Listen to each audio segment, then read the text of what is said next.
Shalom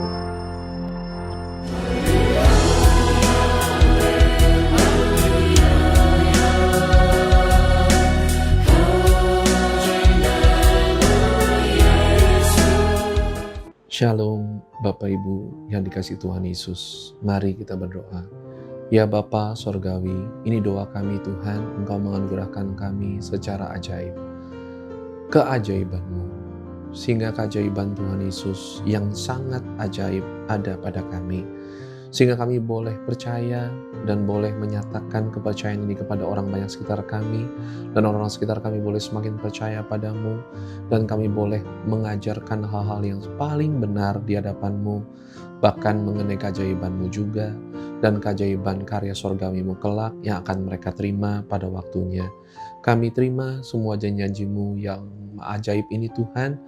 Maha kuasalah Engkau menjalankan keajaiban ajaib-Mu ini pada diri kami semua, hamba-hamba Allah dan anak-anak Allah, pegawai-pegawai Allah, dan seluruh bumi beserta seluruh isinya yang adalah ciptaan-Mu yang ajaib.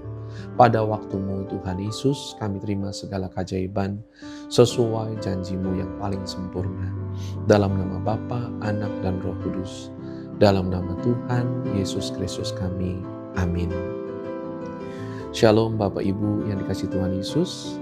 Dalam 2 Petrus 1 kita lihat 2 Petrus 1 ayat 1. Dari Simon Petrus, hamba dan rasul Yesus Kristus, kepada mereka yang bersama-sama dengan kami memperoleh iman oleh karena keadilan Allah dan juru selamat kita Yesus Kristus. Ayat 2, kasih karunia dan damai sejahtera melimpahi kamu oleh pengenalan akan Allah dan akan Yesus Tuhan kita. Ayat 3, karena kuasa ilahinya telah menganugerahkan kepada kita segala sesuatu yang berguna untuk hidup yang saleh oleh pengenalan kita akan Dia yang telah memanggil kita oleh kuasanya yang mulia dan ajaib. Ayat 4, dengan jalan itu Ia telah menganugerahkan kepada kita janji-janji yang berharga dan yang sangat besar, supaya olehnya kamu boleh mengambil bagian dalam kodrat ilahi dan luput dari hawa nafsu duniawi yang membinasakan dunia. Bapak Ibu, kita percaya yang Petrus sampaikan kepada jemaat-jemaat, yaitu kepada kita semua, yang diubahkan karena iman menjadi percaya kepada Tuhan Yesus, menjadi percaya penuh akan segala anugerah dalam nama Tuhan Yesus kita. Kalimat yang dipakai oleh Petrus di sini, di ayat 3 khususnya, karena kuasa ilahinya telah menganugerahkan kepada kita segala sesuatu yang berguna untuk hidup yang saleh oleh pengenalan kita akan Dia, yang telah memanggil kita oleh kuasanya yang mulia dan ajaib. Bapak Ibu, Petrus ini adalah orang yang dalam Kisah Rasul, ya di Kisah Rasul 5, kita lihat Kisah Rasul 5, kalau kita lihat di ayatnya ke-15. Bahkan mereka membawa orang-orang sakit keluar ke jalan raya dan membaringkannya di atas balai-balai dan tilam, supaya apabila Petrus lewat, setidak-tidaknya bayangannya mengenai salah seorang dari mereka. Ayat 16, dan juga orang banyak dari kota-kota di sekitar Yerusalem datang berduyun-duyun serta membawa orang-orang yang sakit dan orang-orang yang diganggu roh jahat, dan mereka semua disembuhkan. Ya, namun lihat ayat 17-nya. Akhirnya mulailah imam besar dan pengikut-pengikutnya, yaitu orang-orang dari mazhab Saduki, bertindak sebab mereka sangat iri hati.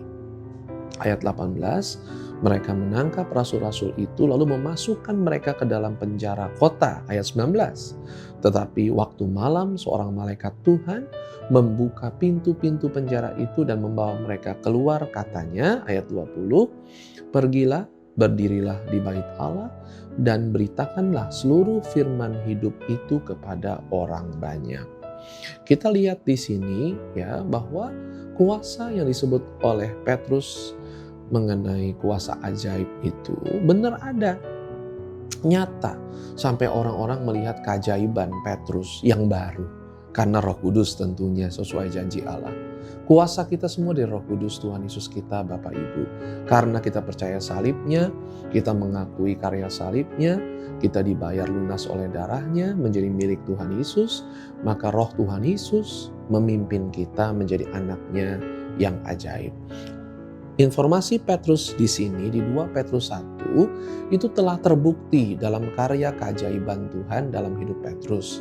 Sungguh pun diiri dan masuk penjara, dikeluarkan dari penjara oleh mujizat karya malaikat Tuhan Yesus kita.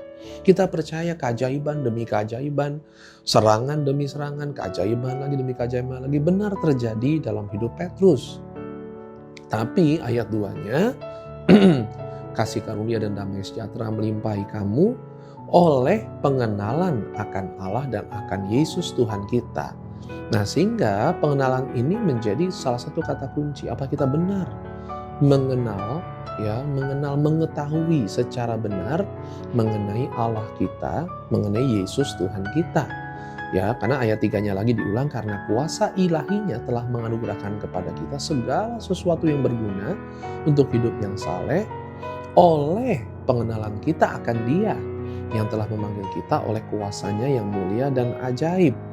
Ya, ada disebut akhirnya di ayat 4-nya, dengan jalan itu Ia telah menganugerahkan kepada kita janji-janji yang berharga dan yang sangat besar, supaya olehnya kamu boleh mengambil bagian dalam kodrat ilahi. Kata kodrat ilahi yang gampang adalah lihat Tuhan Yesus. Tuhan Yesus seperti apa di jalan di bumi dengan kuasa Roh Kudus. Itulah kodrat ilahi. Hidup kudus, mengasihi, memberkati sesama, dan penuh kuasa mujizat, dan mengajar orang banyak, menjadi penuntun dan teladan nyata, selalu menjadi berkat, memuliakan nama Bapa Sorgawi kita dalam Tuhan Yesus kita. Dan itulah karya yang kita akan dapatkan senantiasa kalau kita mengenal, percaya, sehingga kodrat ilahi yang disebut divine nature, kodrat ilahi. Kita ini manusia Allah. Kita ini dengan Roh Kudus menjadi anak Allah, dipimpin Roh Kudus menjadi anak Allah, penuh kuasa serupa dengan Tuhan Yesus. Kita harus percaya, ya, Tuhan Yesus sebelum wafat dan dibangkitkan itu masih bisa mati, ya, tapi penuh kodrat ilahi. Waktu bangkit menerima kodrat ilahi yang paling sempurna, tubuh malaikatnya, tubuh sorgawinya tidak bisa mati lagi, benar-benar makhluk sorgawi sempurna.